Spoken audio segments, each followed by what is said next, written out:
Revision ఏదైతే ఉందో SIR, ఆ ఎస్ఐఆర్ ఫామ్ని ఎలా ఫిల్ చేయాలి మనం? చాలామందికి చాలా డౌట్లు వస్తూ ఉన్నాయి ఈ విషయంలో. అసలు ఎట్లా ఫిల్ చేయాలి ఏంటి అనే దాని మీద కూడా ఒక్కసారి ఈ వీడియోలో మనం తెలుసుకునే ప్రయత్నం చేద్దాం. దాంతోపాటు ముందుగా అసలు ఈ ఎస్ఐఆర్ ఎందుకు తీసుకొచ్చారు, తీసుకురావడానికి గల కారణాలు ఏంటి అనే దాని మీద కూడా తెలుసుకోవాల్సినటువంటి అవసరం ఉంది కదా. అయితే భారత ఎన్నికల సంఘం ఏదైతే ఉందో నకిలీ ఓట్లు ఏవైతే చూస్తూ ఉన్నామో మనం, ఒక్క వ్యక్తికి 2-3 ఓట్లు 2-3 ప్రాంతాల్లో ఓటేసేటటువంటి నేపథ్యాలు కనిపిస్తూ ఉన్నాయి. కాబట్టి వాటన్నిటినీ కూడా ఏరివేసే ప్రయత్నం జరుగుతూ ఉన్నది. అది భారత ఎన్నికల సంఘం ఒక ఇనిషియేషన్ తీసుకుందని చెప్పుకోవచ్చు. ఆ నేపథ్యంలోనే ఇప్పుడు జరగబోయేటటువంటి 2028-29 అసెంబ్లీ ఎన్నికలు తెలంగాణ జరగబోతూ ఉన్నాయి కదా. సో దానికి సంబంధించి ఈ ఎస్ఐఆర్ తీసుకురావడం జరిగింది. ప్రతి ఒక్క ఓటరు కూడా దీన్ని ఫిల్ చేయాల్సినటువంటి అవసరం ఉంటుంది. నాట్ ఓన్లీ తెలంగాణ, మొత్తం దేశవ్యాప్తంగా కూడా ఈ ఎస్ఐఆర్ ప్రక్రియ నడుస్తూ ఉన్నది. సో నకిలీ ఓట్లను ఏరివేయడమే ప్రధానమైనటువంటి లక్ష్యం అని చెప్పుకోవచ్చు. చాలామందికి చాలా ప్రాంతాల్లో ఓట్లు ఉంటాయి, రెండు సార్లు ఇస్తారు, 3 సార్లు ఇస్తారు. ఒకే వ్యక్తికి ఒకే ఓటు ఉండాలనే దాని మీద చట్టం చెప్తా ఉంది. కాబట్టి సో ఆ ఒకే ఓటు దానితోనే ఇప్పుడు ఇదంతా కూడా ఎస్ఐఆర్ తీసుకొస్తూ ఉన్నారు. సో నకిలీ ఓట్లు మాత్రం ఖచ్చితంగా తొలగించేటటువంటి ప్రక్రియ జరుగుతూ ఉన్నది. సో ఈ ఎస్ఐఆర్కి సంబంధించి కూడా చాలామందికి ఇబ్బంది పడుతూ ఉన్నారు. కొంతమంది ఆన్లైన్లో చేసుకోవచ్చా, లేకపోతే ఆఫ్లైన్లో చేసుకోవచ్చా, ఆఫ్లైన్లో చేసుకుంటే ఎవరిస్తారు ఆ ఫామ్స్, ఎక్కడ దొరుకుతాయి, ఇంటర్నెట్ నుంచి డౌన్లోడ్ చేసుకోవాలా, లేకపోతే ఎవరైనా వచ్చి ఇచ్చేస్తారా? చాలామంది మార్నింగ్ టు ఈవినింగ్ వర్క్కి వెళ్తూ ఉంటారు. అప్పుడు ఆ పరిస్థితుల్లో ఈ ఫామ్స్ ఎట్లా ఫిల్ చేయాలి, ఎవరు వచ్చి ఇస్తారు అనే దాని మీద కూడా చాలామంది అనుమానాలు ఉన్నాయి, చాలామంది ఇబ్బంది పడుతూ ఉన్నారు. సో దానికోసం మనం ఈ వీడియో చేస్తూ ఉన్నాము. ముందుగా మీ ఏరియాకు సంబంధించి బూత్ లెవెల్ ఆఫీసర్స్ అనేది ఉంటారు. వారు మీకు ఈ ఎస్ఐఆర్ ఫామ్స్ అనేది తీసుకొచ్చి ఇవ్వాల్సినటువంటి బాధ్యత వారికి ఉంటుంది. దాంతోపాటు బిఎల్ఓ బూత్ లెవెల్ ఆఫీసర్తో పాటు బిఎల్ఏ బూత్ లెవెల్ ఏజెంట్స్ కూడా ఉంటారు. ఏ పార్టీకి సంబంధించినటువంటి వారు కూడా ఈ ఎస్ఐఆర్ ప్రక్రియను కొనసాగిస్తూ ఉన్నారు. కాబట్టి వారు కూడా తీసుకొచ్చి బిఎల్ఓకి అప్పగిస్తారు. ఆ ఫామ్స్ అన్నీ కూడా వారంతా కూడా వెరిఫై చేయాల్సినటువంటి అవసరం ఉంటుంది. సో ఈ బిఎల్ఓస్ ఎవరైతే ఉంటారో ప్రతి బూత్కి, ఇప్పుడు విలేజ్లో కావచ్చు, ఇక్కడ పట్టణాల్లో కావచ్చు, ప్రతి బూత్కి ఒక బిఎల్ఓ ఉంటాడు, ఆఫీసర్ ఉంటాడు. ఆ ఆఫీసరే తన దగ్గర ఒక లీస్ట్ ఉంటుంది. ఆ బూత్కు సంబంధించినటువంటి ఓటర్ లిస్టులు అందరి డీటెయిల్స్, ఆ ఫామ్స్ మొత్తం కూడా ఈ ఎస్ఐఆర్ ఫామ్స్ ఏవైతే ఉంటాయో అవన్నీ కూడా తన దగ్గర ఉంటుంది. తను ఇన్ టైం లోపల ఈ ఫామ్స్ అన్నీ కూడా అందరికీ ఇచ్చి వారితో ఫిలప్స్ చేపించి ఆ తర్వాత వాటిని మళ్ళీ బిఎల్ఓ అనే యాప్ ఉంటుంది, ఆ యాప్లో ఫిల్ చేయాల్సినటువంటి అవసరం ఉంటుంది. అట్లా చేస్తేనే ఈ ప్రక్రియ మొత్తం కూడా పూర్తవుతుంది. సో మరి ఇందులో చాలా వరకు కూడా డేట్ ఆఫ్ బర్త్ కావచ్చు, నేమ్ కావచ్చు, అదేవిధంగా తల్లిదండ్రులకు సంబంధించినటువంటి డీటెయిల్స్ కావచ్చు, అదేవిధంగా 2002 నుంచి ముందు ఓటు ఉంటే ఏ విధంగా ఫిల్ చేయాలి, 2002 తర్వాత ఓటు ఉంటే ఏ విధంగా ఫిల్ చేయాలనే దాని మీద కూడా చాలా డౌట్లు పడుతూ ఉన్నారు, చాలా ఇబ్బంది పడుతూ ఉన్నారు. కొంతమంది రిజెక్ట్ అవుతూ ఉన్నాయి, ఫెయిల్డ్ అవుతున్నటువంటి పరిస్థితి కనిపిస్తూ ఉంది, పెండింగ్లో ఉంటా ఉన్నాయి. సో దీన్ని ఎట్లా సక్సెస్ఫుల్గా ఫిల్ చేసుకోవాలి, ఎట్లా ఎస్ఐఆర్ ఫామ్ని ఫుల్ ఫ్లెజ్డ్గా ఎట్లాంటి తప్పులు లేకుండా ఫిల్ చేయాలనేది ఈ వీడియోలో చూద్దాం. ఈ వీడియో మొదటగా మీరు చూసినట్లయితే ఖచ్చితంగా సబ్స్క్రైబ్ చేసుకోండి. ఈ వీడియో ద్వారా మీకు ఏ విధంగా యూజ్ అయింది అనేది కూడా కామెంట్ రూపంలో తెలియజేయండి. ఇక మనం ఒకసారి ఫామ్ చూద్దాం. ఆ ఫామ్ ద్వారా అసలు ఎట్లా ఫిల్ చేయాలి అనేది కూడా చూసే ప్రయత్నం చేద్దాం. ఇక్కడ మనకు కనిపిస్తుంది కదా, ఎలక్షన్ కమిషన్ ఆఫ్ ఇండియా ఏదైతే ఈ ఫామ్ సంబంధించి ఎస్ఐఆర్ ఫామ్ సంబంధించి ఇక్కడ పై బాక్స్ మనకు కనిపిస్తూ ఉంది, క్లియర్గా ఒకసారి చూడొచ్చు. పై బాక్స్లో మనకి ఏదైతే ఓటర్ ఐడి ఉంటుంది కదా, ఆ ఓటర్ ఐడికి సంబంధించిన డీటెయిల్స్ అన్నీ కూడా ఇందులో వచ్చేస్తాయి. మన నేమ్ కావచ్చు, అదేవిధంగా ఎపిక్ నెంబర్ అంటే మన ఓటర్ ఐడి నెంబర్ ఉంటుంది కదా, ఆ నెంబర్ ఇక్కడ మనకు ఉంటుంది. దాంతోపాటు మన అడ్రస్ ఏదైతే ఉంటుందో, మన ఓటర్ ఐడి ద్వారా ఉండేటటువంటి అడ్రస్ ఇక్కడ ఉంటుంది. దాంతోపాటు సీరియల్ నెంబర్, మనకి వచ్చేటటువంటి ఓటర్ ఐడి సీరియల్ నెంబర్ ఏదైతే ఉంటుందో ఆ సీరియల్ నెంబర్ ఉంటుంది, పార్ట్ నెంబర్ ఉంటుంది, దాని నేమ్ ఉంటుంది. దాంతోపాటు అసెంబ్లీ కాన్స్టిట్యున్సీ నేమ్, మనం ఏ అసెంబ్లీ కాన్స్టిట్యున్సీ నుంచి ఉన్నామనే దాని మీద కూడా ఆ నేమ్ ఉంటుంది. ఆ తర్వాత స్టేటు, ఎక్కడ తెలంగాణలో లేకపోతే ఇంకో రాష్ట్రం అనే దాని మీద ఇక్కడ డీటెయిల్స్ అన్నీ కూడా అవే వచ్చేస్తాయి. దాంతోపాటు ఈ పక్క బాక్స్ మనకు కనిపిస్తూ ఉంది కదా, ఈ పక్క బాక్స్లో కలర్ ఫోటో కాకుండా జిరాక్స్ ఫోటో, ఇప్పుడు ఆ ప్రింట్లు వస్తాయి కాబట్టి కొంత జిరాక్స్ ఫోటో ఉంటుంది, చిన్న పాస్పోర్ట్ సైజ్ ఉన్నటువంటి ఫోటో మనం ఇప్పుడు గతంలో ఇచ్చుంటాం కదా.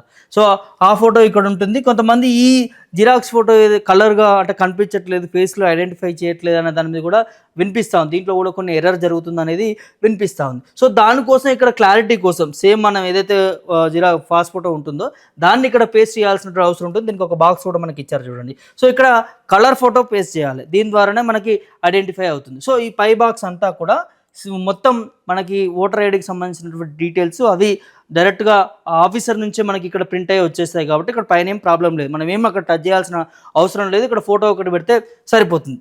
ఆ తర్వాత కింది బాక్స్ ఉన్నాయి చూడండి ఒక్కసారి 1 2 3 ఈ 3 బాక్స్లో మనం ఏ విధంగా ఫిల్ చేయాలనేది ఇప్పుడు ఒకసారి చూద్దాం. అయితే వీటిని మనం 3 బాక్స్గా డివైడ్ చేసుకుందాం, ఎందుకంటే కన్ఫ్యూజ్ అవుతూ ఉంటారు కదా చాలామంది, ఎప్పుడు ఏ డీటెయిల్స్ ఎక్కడ ఫిల్ చేయాలి ఏందనేది కన్ఫ్యూజ్ అవుతూ ఉంటారు కాబట్టి. సో దానికోసం మనం 3 పార్ట్స్గా డివైడ్ చేసుకుందాం, 3 బాక్స్గా.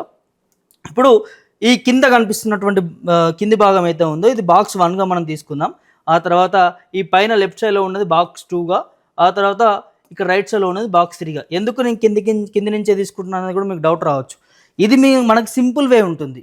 ఇక్కడ ఈ బాక్స్ 1కి సంబంధించిన స్టెప్ తర్వాతనే మనం బాక్స్ 2కి వెళ్ళాల్సి వస్తుంది, దాని తర్వాతనే బాక్స్ 3కి వెళ్ళాల్సి వస్తుంది. అందుకే మనం ఈ విధంగా తీసుకున్నాం. సో ఇప్పుడు బాక్స్ 1 ఏంటంటే ఇక్కడ కేవలం ఓన్లీ 2022, 23 లేకపోతే ఇంతకుముందు ఓటు లేకపోతే అంతకుముందు ఓటు అనేది నడుస్తుంది కదా చర్చ అంతా.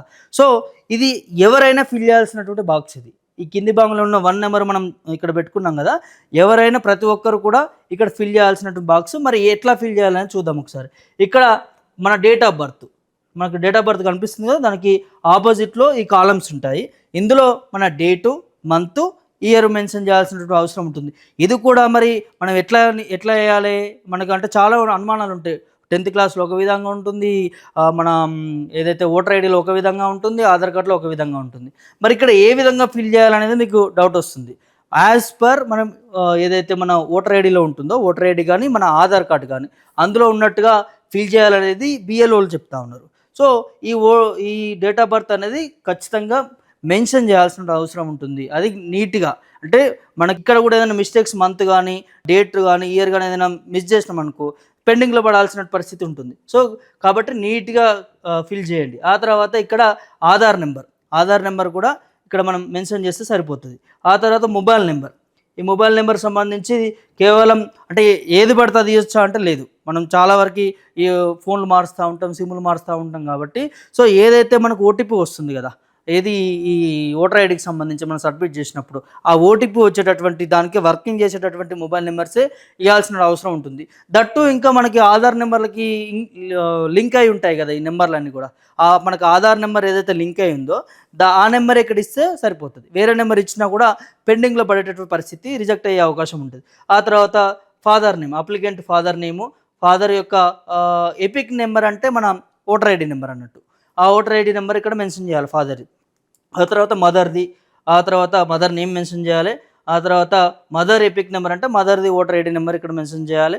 ఆ తర్వాత స్పౌస్ నేమ్స్ అంటే హస్బెండ్ కానీ వైఫ్ కానీ వాళ్ళ నేము, అదేవిధంగా వాళ్ళ ఎపిక్ నెంబర్ అంటే ఓటర్ ఐడి నెంబర్. సో ఇవన్నీ కూడా ఫిల్ చేయాల్సినటువంటి అవసరం ఉంటుంది. సో ఇది అందరూ చేయాలి. మళ్ళీ ఇది 2022 ముందు వరకు ఉన్న ఓటువారు లేకపోతే 2022 తర్వాత ఓటువారు అని కాకుండా ఇదంతా కూడా అందరూ నీట్గా ఫిల్ చేయాల్సినటువంటి అవసరం ఉంటుంది.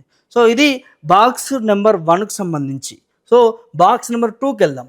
బాక్స్ నెంబర్ 2లో ఇక్కడ మనకు కనిపిస్తుంది కదా డీటెయిల్స్, ఇక్కడ కూడా సేమ్ ఎలక్టర్ నేము, అదేవిధంగా ఈ నేమ్కి సంబంధించి ఇక్కడ ఎవరు ఫిల్ చేయాలి బాక్స్ నెంబర్ 2 అని అంటే 2022లో ఓటు ఉన్నవారు మాత్రమే ఈ బాక్స్ నెంబర్ 2లో ఫిల్ చేయాల్సిన అవసరం ఉంటుంది. మరి 2002కు తర్వాత ఓటు లేని వారు అని అంటే అది నెక్స్ట్ స్టెప్కి వెళ్ళాల్సిన అవసరం ఉంటుంది. కేవలం ఇది 2002 వారే. 2002లో ఓటు ఎవరికైతే ఉంటుందో, ఎవరైతే ఓటు వేశారో వారు మాత్రమే ఈ సెకండ్ బాక్స్ ఫిల్ చేయాలి. ఓకేనా, క్లియరా? అయితే ఇక్కడ వారి నేము, 2002లో ఓటున్న వారి నేము, అదేవిధంగా వారి epic number voter ID number, తర్వాత రిలేటివ్స్ నేము. రిలేటివ్స్ అంటే ఆ 2002లో వారితో పాటు ఉన్నటువంటి రిలేటివ్స్ ఆర్ పేరెంట్స్ ఆర్ మనకి సన్నిహితులు ఎవరన్నా కూడా వాళ్ళ డీటెయిల్స్ ఇక్కడ ఎంటర్ చేయాలి. ఎందుకు ఇది ఎంటర్ చేయాలంటే మన రిలేటివ్స్ ఎందుకు చేయాలనంటే 2002లో నిజంగా తనకు ఓటు ఉందా, లేకపోతే ఏమైనా ఫేక్ ఓటు ఉందా, ఆ రియల్ అడ్రస్ నిజమేనా, లేకపోతే డీటెయిల్స్ అని కరెక్టేనా అనేది కొంత వెరిఫికేషన్ కూడా యూజ్ అవుతుంది ఇది. సో అందువల్ల రిలేటివ్స్ నేమ్ అడిగారు, వారితో ఏం రిలేషన్షిప్ ఉంటుందన్న దాని మీద కూడా అడగడం జరిగింది. అదేవిధంగా డిస్టిక్, స్టేటు, ఏసీ నెంబర్ అంటే మన అసెంబ్లీ కాన్స్టిట్యున్సీ అన్నట్టు, ఏ అసెంబ్లీ కాన్స్టిట్యున్సీ నుంచి ఉన్నామనే దాని మీద కూడా ఇక్కడ మెన్షన్ చేయాల్సిన అవసరం ఉంటుంది.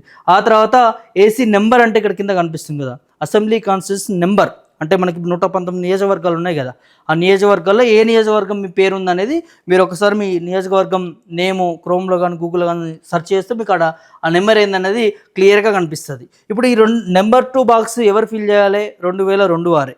మరి 2002 వారికి ఓటు లేదు. 2004లో 2010లో 2014లో వచ్చిన వారు ఏం చేయాలంటే వారు స్టెప్ 3కి రావాలి. ఇక్కడ ఫిల్ చేయాలి. వారు ఇక్కడ ఏం ఫిల్ చేయాలి? వారి నేము, అదేవిధంగా ఎపిక్ నెంబరు, వారికి 2002 తర్వాత వచ్చిన ఓటర్ ఐడి ఉంటుంది కదా, సో ఇక్కడ ఆ ఓటర్ ఐడి నేము, ఆ తర్వాత రిలేటివ్స్ నేము, ఆ తర్వాత రిలేషన్షిప్ ఏమవుతారు ఏంటి అనే దాని మీద కూడా, తర్వాత డిస్ట్రిక్ట్ నేము, తర్వాత స్టేట్ నేము, తర్వాత అసెంబ్లీ కాన్స్టిట్యూన్సీ నేమ్ సేమ్ ఉంటాయి డీటెయిల్స్ అన్నీ. ఇప్పుడు ఈ బాక్స్ 1, బాక్స్ 2, బాక్స్ 3 మనం చూస్తూ ఉన్నాం కదా, ఇవన్నీ కూడా సేమ్ డీటెయిల్స్ ఉంటాయి. గదే డిస్ట్రిక్ట్, గదే నేము, గదే ఓటర్ ఐడి, గదే ఆధార్ కార్డు, ఇవన్నీ ఉంటాయి. కానీ మన డీటెయిల్స్ ఎంటర్ చేసేటప్పుడు చూసి ఎంటర్ చేయాల్సినటువంటి అవసరం ఉంటుంది. ఈ నెంబర్ 3లో 2002 తర్వాత ఓటు ఉన్నవారికి, అంటే అంతకుముందుకు లేని వారు ఏం చేయాలి అనే దాని మీద కూడా ఈ నెంబర్ 3 బాక్సు ఫిల్ చేయాల్సినటువంటి అవసరం ఉంటుంది. సో ఇట్లా ఓవరాల్గా 3 స్టెప్స్ ద్వారా, ఈ 3 స్టెప్స్ ద్వారా మనము ఈ ఎస్ఐఆర్ ఫామ్ ఏదైతే ఉంటుందో ఆ ఎస్ఐఆర్ ఫామ్కి సంబంధించి మొత్తం కూడా పిన్ టు పిన్ మీరు ఫిల్ చేసుకోవచ్చు. దీంట్లో ఎలాంటి ఇబ్బంది పడాల్సిన అవసరం లేదు, లేకపోతే ఇంకోరిని అడగాలి అట్లా ఏం అవసరం లేదు. మనకి ఈ 3 స్టెప్స్ ద్వారానే మనం దీన్ని ఫిల్ చేయాలి. ఫిల్ చేసినాక కింద ఉంటుంది మనకి, కింద ఇక్కడ సైన్ చేయాల్సిన అవసరం ఉంటుంది. ఇక్కడ సైన్ చేయాలి, మన సైను ఆర్ తంబు. సైన్ చేసేవారు ఉంటే సైన్ చేసుకోవచ్చు, లేకపోతే తంబ్ ఇంప్రెషన్ రాయలేని వారు ఉంటారు కదా, వారు తంబ్ ఇంప్రెషన్ చేసుకోవచ్చు. ఇవన్నీ ఫిల్ చేసిన తర్వాత ఇక్కడ ఫోటో, ఈ డీటెయిల్స్ ఇవన్నీ ఫిల్ చేసిన తర్వాత కింద బిఎల్ఓ సిగ్నేచర్ అని కనిపిస్తుంది చూడండి, ఇక్కడ వారు సిగ్నేచర్ చేయాలి. ఇక్కడ వారు సిగ్నేచర్ చేసిన తర్వాత వారు ఈ ఫామ్ తీసుకుంటారు. ఈ ఫామ్ తీసుకొని సో దీన్ని మళ్ళీ వారు ఇంకో యాప్ ఉంటుంది, ఆ యాప్లో వీళ్ళు సబ్మిట్ చేయాల్సిన అవసరం ఉంటుంది. అక్కడే తెలిసిపోతుంది మనం కరెక్ట్ డీటెయిల్స్ ఇచ్చామా, లేకపోతే రాంగ్ డీటెయిల్స్ ఇచ్చామా, ఎక్కడైనా మిస్ అయినాయా డీటెయిల్స్, లేకపోతే రాంగ్గా రాసామా అన్న దాని కూడా మనకు అక్కడ స్పష్టంగా తెలిసిపోతుంది. సో ఇది మనం ఫిల్ చేసి ఇచ్చిన తర్వాత కూడా మనం వారితో కాంటాక్ట్లో ఉండాలి. ఒక నెంబర్ తీసుకుంటే సరిపోతుంది. బిఎల్ఓ నెంబర్ ఎవరైతే ఉంటారో ఆఫీసర్, బూత్ లెవెల్ ఆఫీసర్ ఎవరైతే ఉంటారో వారి నెంబర్ మనం ఫామ్ ఇచ్చేటప్పుడు, ఏదైతే ఈ ఫామ్ సబ్మిట్ చేసేటప్పుడు ఆ నెంబర్ తీసుకుంటే మాది ఓకే అయిందా, పెండింగ్లో పడిందా అనే దాన్ని కూడా వారే ఫోన్ చేస్తారు. నాకు తెలిసి ఆ బిఎల్ఓ ఆఫీసరే ఫోన్ చేసి ఇగో మీ పలానా డీటెయిల్స్ ఇక్కడ పెండింగ్లో ఉన్నాయి, దీన్ని కరెక్ట్ చేయాలి అనే దాని మీద కూడా స్పష్టంగా వాళ్ళే చెప్తారు. సో వారు సబ్మిట్ చేసిన తర్వాత మొత్తం అప్లికేషన్ ప్రాసెస్, ఈ ఎస్ఐఆర్ ఫామ్ ప్రాసెస్ అంతా కూడా, ప్రక్రియ అంతా కూడా కంప్లీట్ అయ్యేంత వరకు కూడా మీరు వారితో కాంటాక్ట్లో ఉండాలి. సో ఇదంతా ఎందుకు చేసుకోవాలి, దీనివల్ల ఏంటి యూజ్ అని అంటే, ఖచ్చితంగా ప్రతి ఒక్కరికి ఓటు కాపాడుకునే బాధ్యత వారిదే. ప్రతి ఒక్కరు ఓటు వేయాల్సినటువంటి బాధ్యత ప్రతి ఒక్కరి మీద ఉంటుంది. సో ఇవాళ నీ ఓటు ఇంకోరు వేస్తే కూడా ఇది దానివల్ల నువ్వు ఉన్నావా లేవా అనేది నీ ఐడెంటిటీ కూడా పోతుంది కదా. సో ఒక్క ఓటుతో గెలిచినటువంటి నేపథ్యాలు కనిపిస్తూ ఉంటాయి కాబట్టి, సో ప్రతి ఒక్కరు ఈ ఎస్ఐఆర్ ఫామ్ పెద్ద కష్టమేం కాదు. మనం అనుకుంటే 10 నిమిషాలు, మనం అనుకుంటే ఈ ఫామ్ అంతా కూడా ఒక 10 నిమిషాల్లో నింపొచ్చు. డీటెయిల్ పెద్ద కష్టమేం కాదు. ఇంకా దాంతోపాటు చదువుకున్న వాళ్ళు, మీ ఇంట్లో వాళ్ళు ఎవరైనా ఉంటే సో వారు ఇంకా చాలా తొందరగా ఫిలప్ చేసి ఇచ్చేసి ఆ బిఎల్ఓ ఆఫీసర్కి ఇచ్చేస్తారు. సో శ్రద్ధ పెట్టండి, ఈ ఎస్ఐఆర్ ఫామ్ అనేది ఫిలప్ చేయాల్సినటువంటి అవసరం ప్రతి ఒక్కరి మీద ఉన్నది. ఈ వీడియో పూర్తిగా చూసినాక మీకేమైనా డౌట్లు, మీకు ఇందులో ఏమైనా పలానా దాని మీద మాకు అర్థం కాలేదు, లేకపోతే దాని గురించి మళ్ళీ ఒకసారి చెప్పండి అని మీరేమన్నా అడిగినా కూడా ఆ కామెంట్ రూపంలో తెలియజేసినా కూడా నేను మళ్ళీ ఇంకో వీడియో చేయడానికి ప్రయత్నం చేస్తాను. కానీ మొదటగా మన ఛానల్ని మాత్రం సబ్స్క్రైబ్ చేసుకోవడం మర్చిపోకండి. ఇట్లాంటి వీడియోలు